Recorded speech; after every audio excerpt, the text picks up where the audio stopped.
যেখানে তেলের খনি আছে সেখানেই যুদ্ধ। তাই মধ্যপ্রাচ্যে যুদ্ধ নতুন কিছু নয়, কিন্তু এবারকার সংঘাত অনেক দিক থেকেই আলাদা। কারণ এটি শুধু দুই দেশের যুদ্ধ নয়, এটি এক ধরনের কৌশলগত সংঘর্ষ, যেখানে জড়িয়ে গেছে বিশ্বের সবচেয়ে শক্তিশালী সামরিক শক্তি এবং মধ্যপ্রাচ্যের অন্যতম প্রতিরোধী রাষ্ট্র।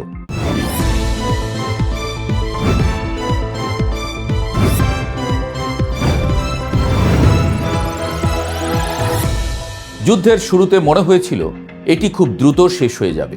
যুক্তরাষ্ট্র এবং ইসরায়েলের প্রযুক্তিগত সামরিক শক্তি দেখে অনেকেই ধারণা করেছিলেন ইরান কয়েকদিনের মধ্যেই দুর্বল হয়ে পড়বে, কিন্তু বাস্তবতা ঠিক উল্টো। আজ পরিস্থিতি এমন এক জায়গায় এসে দাঁড়িয়েছে যেখানে যুদ্ধ থামাতে সবচেয়ে বেশি আগ্রহ দেখা যাচ্ছে যুক্তরাষ্ট্র ও ইসরায়েলের দিক থেকে।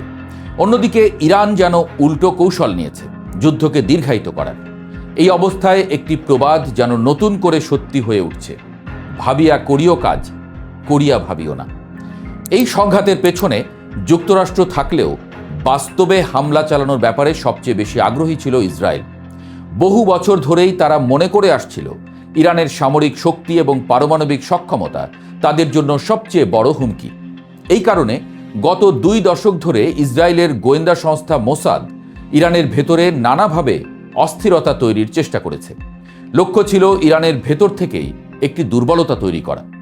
কিন্তু বর্তমান যুদ্ধ দেখিয়ে দিয়েছে বাস্তবতা আসলে কতটা ভিন্ন। যুদ্ধ শুরু করা যতটা সহজ ছিল, সেটিকে শেষ করা এখন ততটাই কঠিন হয়ে দাঁড়িয়েছে। কারণ ইরান শুধু সামরিকভাবেই পাল্টা প্রতিরোধ গড়ে তোলেনি, বরং পুরো যুদ্ধকে একটি দীর্ঘমেয়াদী সংঘাতে পরিণতের প্রস্তুতি নিয়েছে তারা।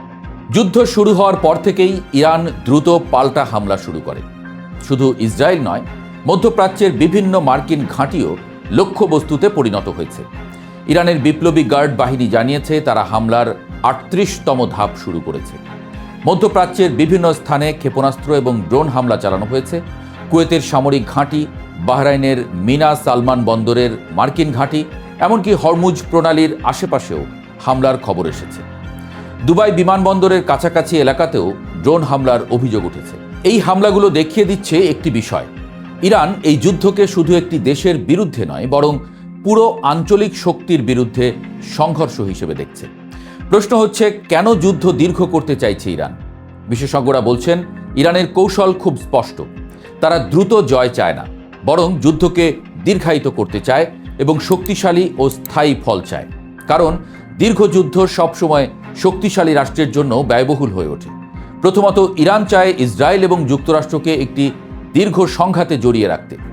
দ্বিতীয়ত, আঞ্চলিক মিত্রদের ব্যবহার করে তারা নিজেদের শক্তি বজায় রাখতে চায়। তৃতীয়ত, ফিলিস্তিন ইস্যুতে রাজনৈতিক চাপ বাড়াতে এই সংঘাতকে কাজে লাগাতে চায়।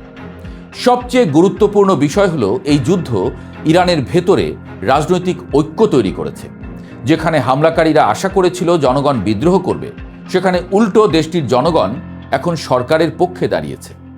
ইরানের সামরিক কৌশলের একটি বড় দিক হল মোজাইক ডিফেন্স নামে পরিচিত বিকেন্দ্রীকৃত প্রতিরক্ষা ব্যবস্থা। এই ব্যবস্থার মূল ধারণা খুব সহজ কিন্তু অত্যন্ত কার্যকর। যদি কোনো কারণে কেন্দ্রীয় কমান্ড ধ্বংস হয়ে যায় কিংবা যোগাযোগ বিচ্ছিন্ন হয়ে যায়, তবুও যুদ্ধ থামবে না। কারণ স্থানীয় কমান্ডারদের স্বাধীনভাবে যুদ্ধ পরিচালনার ক্ষমতা দেওয়া হয়েছে। তারা নিজেরা সিদ্ধান্ত নিয়ে ড্রোন হামলা, ক্ষেপণাস্ত্র হামলা বা গেরিলা আক্রমণ চালাতে পারে। এই কৌশলের লক্ষ্য দ্রুত জয় নয়, বরং শত্রুকে দীর্ঘমেয়াদে ক্লান্ত এবং ব্যয়বহুল যুদ্ধে ফাঁসিয়ে ফেলা। এই যুদ্ধ আরেকটি গুরুত্বপূর্ণ বাস্তবতাও সামনে এনেছে। আধুনিক যুদ্ধ শুধু উন্নত প্রযুক্তির উপরে নির্ভর করে না, বরং কৌশল আর ধৈর্যের উপরও নির্ভর করে।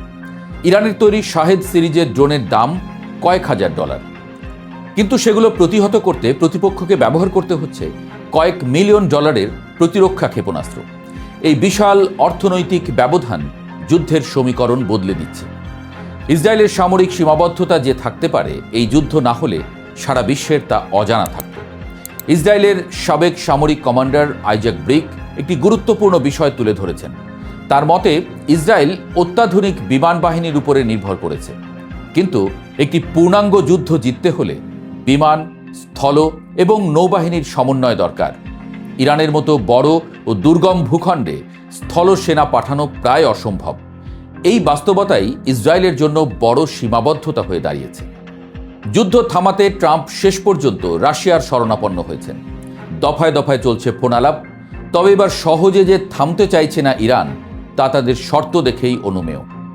যুদ্ধ থামাতে ইরানের কঠিন শর্ত মোট 3টি। প্রথমত, ইরানের অধিকার আন্তর্জাতিকভাবে স্বীকৃতি দিতে হবে। দ্বিতীয়ত, এই হামলার ক্ষতিপূরণ দিতে হবে। তৃতীয়ত, ভবিষ্যতে আর হামলা হবে না এমন আন্তর্জাতিক নিশ্চয়তা দিতে হবে। এই শর্তগুলো মানা হলে মধ্যপ্রাচ্যে ক্ষমতার ভারসাম্য বদলে যেতে পারে, কারণ তখন যুক্তরাষ্ট্রের সামরিক প্রভাব কমে যাবে। এমনকি ফিলিস্তিনের ভূখণ্ড দখল নিয়েও নতুন বাস্তবতা তৈরি হতে পারে। সব মিলিয়ে বর্তমান পরিস্থিতি অনেক বিশ্লেষককে নতুন প্রশ্নের সামনে দাঁড় করিয়েছে। এই যুদ্ধ কি সত্যিই দ্রুত শেষ করা সম্ভব, নাকি এটি ধীরে ধীরে এমন এক সংঘাতে পরিণত হবে যেখানে জয় পরাজয়ের হিসাব বদলে যাবে? যে যুদ্ধ শুরু হয়েছিল শক্তির প্রদর্শন দিয়ে, সেটি এখন কৌশলের লড়াইয়ে পরিণত হয়েছে। আর সেই কারণেই আজ অনেকের মুখে একটি কথাই শোনা যাচ্ছে, যুদ্ধ শুরু করা সহজ, কিন্তু শেষ করা সব সময়ই সবচেয়ে কঠিন।